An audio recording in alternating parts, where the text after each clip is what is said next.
ओम साई राम। श्री साई सच्चरित्र अध्याय 31 भाग 6 बाघ की मुक्ति।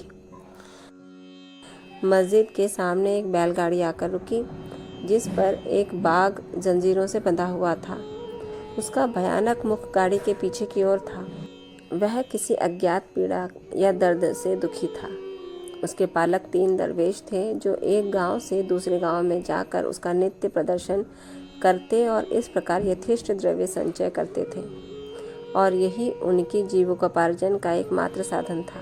उन्होंने उसकी चिकित्सा के सभी प्रयत्न किए परंतु सब कुछ व्यर्थ हुआ। कहीं से बाबा की कीर्ति उनके कानों में पड़ गई और वे बाघ को लेकर साईं दरबार में आए। हाथों से जंजीरें पकड़कर उन्होंने बाघ को मस्जिद के दरवाजे पर खड़ा कर दिया।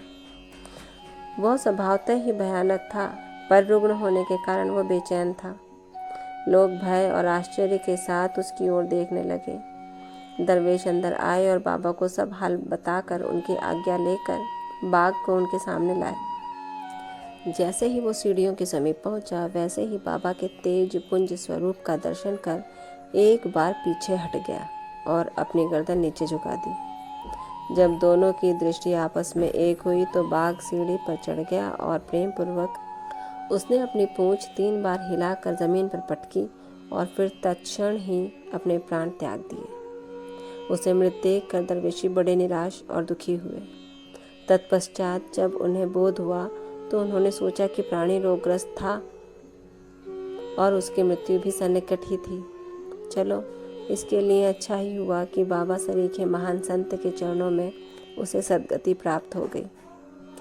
वह दरवेशियों का ऋणी था और जब वो ऋण चुक गया तो वह स्वतंत्र हो गया और जीवन के अंत में उसे साईं चरणों में सद्गति प्राप्त हुई। जब कोई प्राणी संतों के चरणों पर अपना मस्तक रख कर प्राण त्याग दे तो उसकी मुक्ति हो जाती है।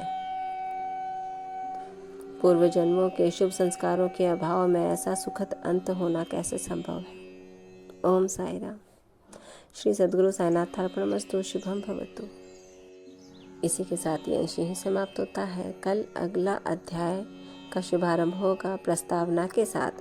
तब तक ओम साई राम। बाबा आप सब पर कृपा रखें, आपको आशीर्वाद दें और कष्टों से दूर रखें। ओम साई राम।